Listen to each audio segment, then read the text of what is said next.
Back here from just outside Chicago at Rosemont as we continue our Basketball Media Day coverage. Next three teams we're talking with are UCLA, Indiana, and Oregon. UCLA making the Sweet 16 back-to-back years. Indiana, now a national powerhouse program, and Oregon, such great success historically under Kelly Graves. Added a bunch of transfers this year, has them very excited out there. We're glad to bring in Cori Close, Kelly Graves, and Teri Moren now as we continue our roundtable discussion. Let me start with this. Again, happy to have two new West Coast additions.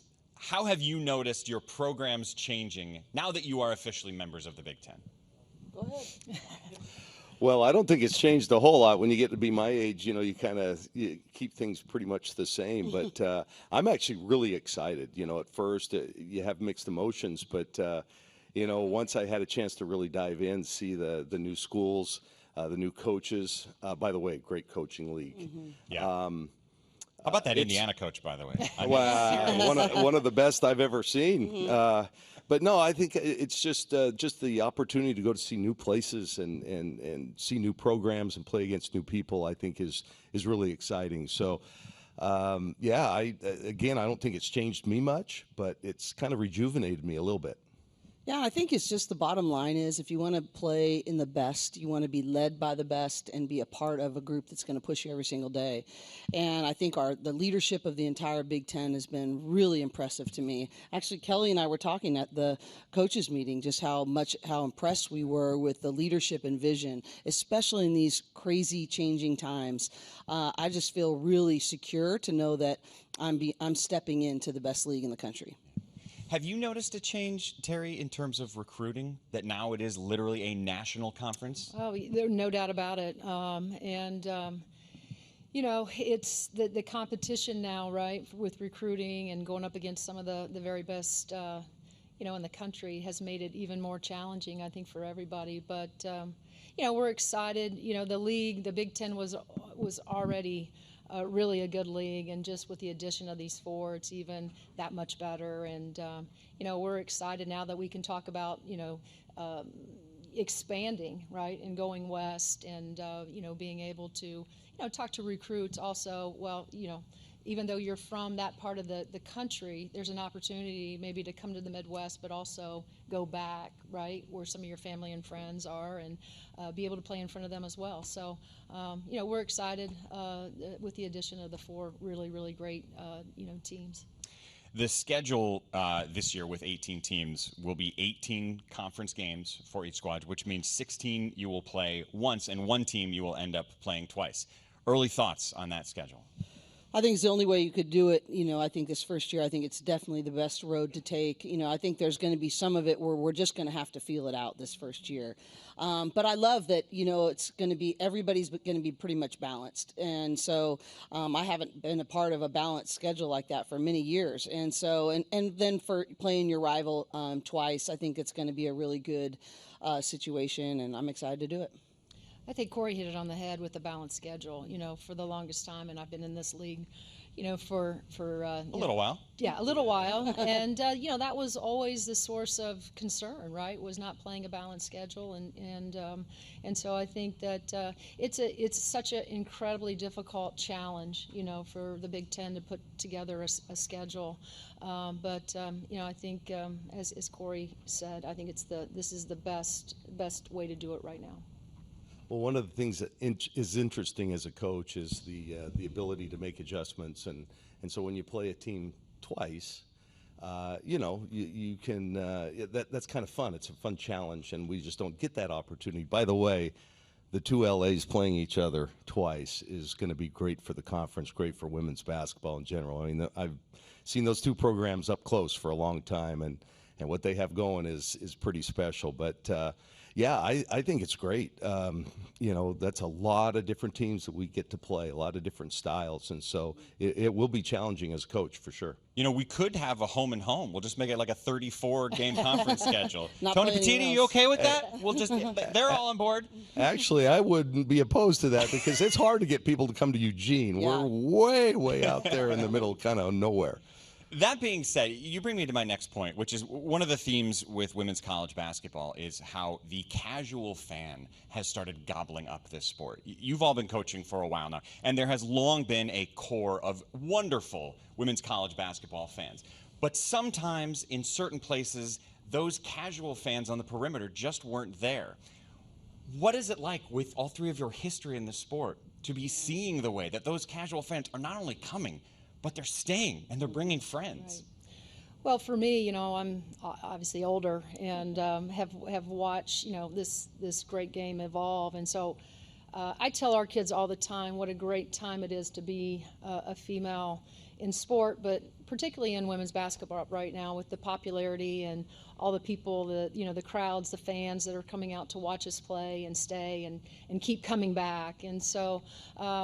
You know, it's been really, really great, you know, for me to watch it evolve, develop, and so grateful that, you know, I'm still present here to be able to see it happening, and you know, I think we can continue to make more steps also, you know, to you know, our goal is to sell out Simon Scott Assembly Hall like our men do.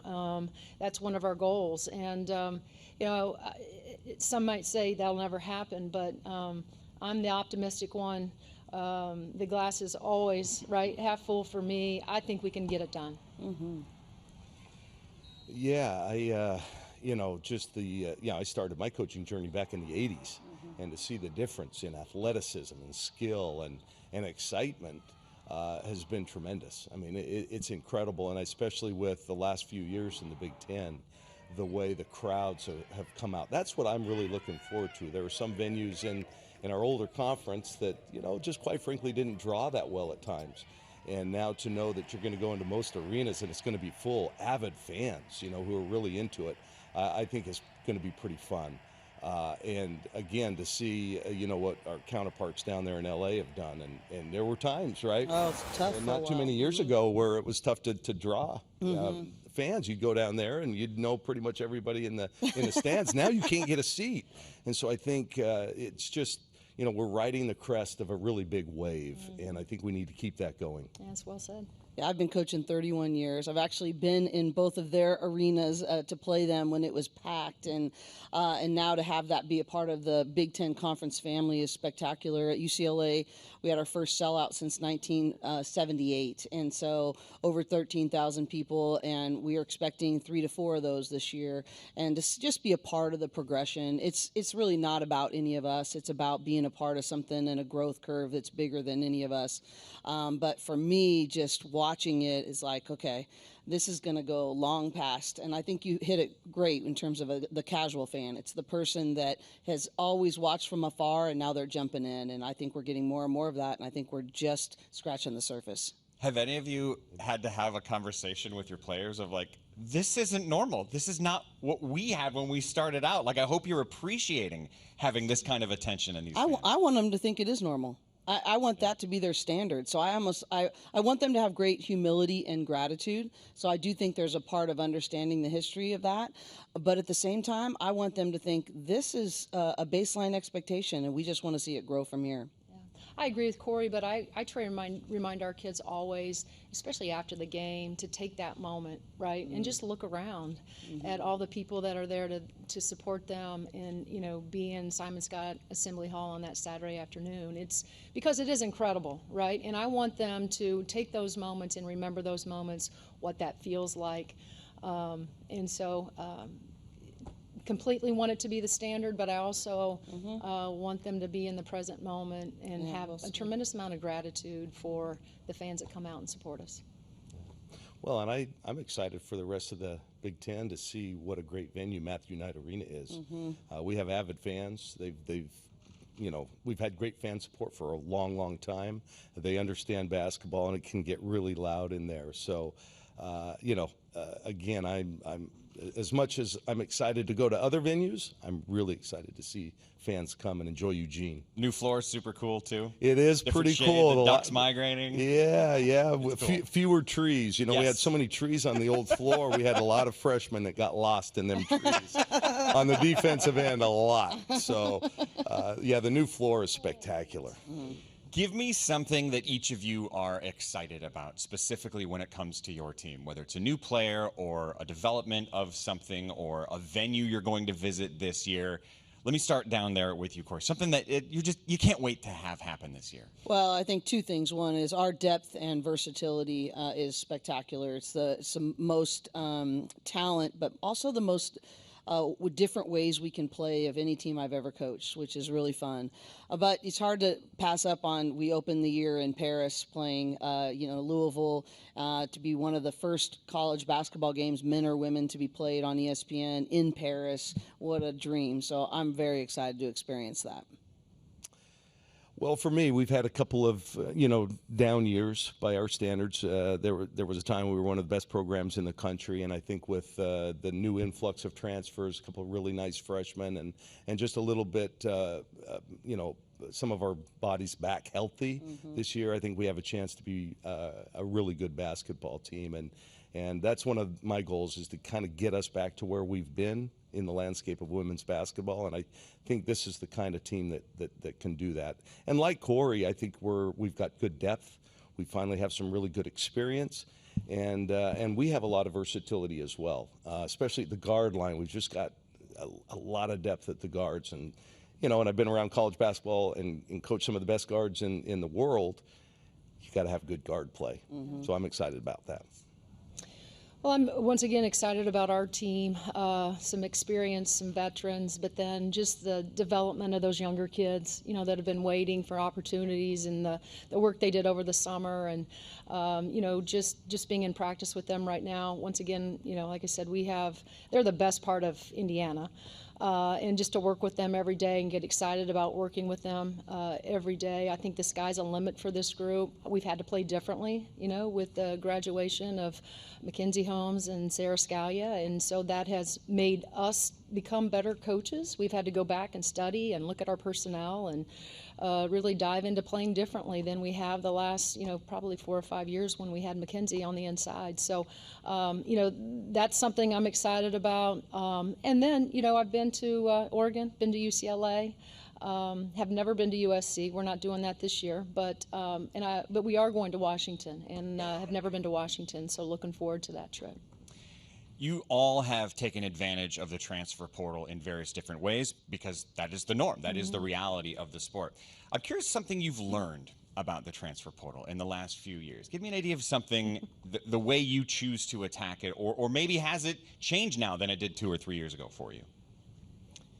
I feel like it changes every day. It is. It's challenging because of the fact that now that with the NIL, there's other components to this thing as far as being able to go in and be successful, diving into the transfer portal. And so, but if you can find the right kinds of kids that for us, that want to be a part of the culture, want to be a part of the work ethic, they're all looking for something different, right? And it's not always about the NIL. I'm not suggesting that, but just trying to find the pieces out there that will fit with what we have, the foundation of how we've built Indiana women's basketball. I think that's always a challenge, for us. But we've had a lot of success doing it. The kids that we've found out of the portal have been really good for our program. Well, we've been a program that I think has given a lot to the portal, and really some good ones on Teri's team for sure. But I've been, as a coach that's been around a while, I was kind of slow to embrace it, quite frankly. And this was really the first year that we've kind of gone into the portal and I think gotten some really, really good players. Just like Teri said, I think, you're able to fill, some specific needs that you have right now. I think the fact that a lot of the players are older, a little more experienced, certainly helps. I think that's a plus. Yet, it's yet to be seen, how it's going to affect us. But I think it's certainly a positive. The NIL, that's a whole nother issue. But I've always been a fan of the player movement. I think should be the case. Unfortunately, I think it's gotten to where they're moving too often, and sometimes not for the right reasons. But Anyway, yeah, excited to, and like Teri said, it just continues to evolve. I think bottom line for me is that it's like it's so fast. You have to be have to do your homework at a really high rate. You have to be able to be a really smart relationship builder, and you got to know exactly what you're looking for, relationally, style of play, how they're going to fit in, because there's now not any margin for error. So I think I have 2 people on my staff that are completely designated to, watching that, researching that, keeping me abreast of things that I'm going to have to be aware of, and so it's just a part of our game now, and we have to adjust to it. Last thing for you, the 2 of you, again, new to the conference this year. What kind of welcome to the league gift has Teri given you? I know. Is it not yet? I Is that not? I keep let's waiting see. for a really good bottle of wine from her, but like it it hasn't hasn't happened quite yet. So. Yeah, the biggest difference is just the fact that we got to dress up. Yeah. I have one suit, right? And I use it for weddings, funerals, and now Big Ten Media Day. I've been casual for a long time. At Oregon, we were kind of the first ones to set the trend of just, matching polos and shoes and things like that at games.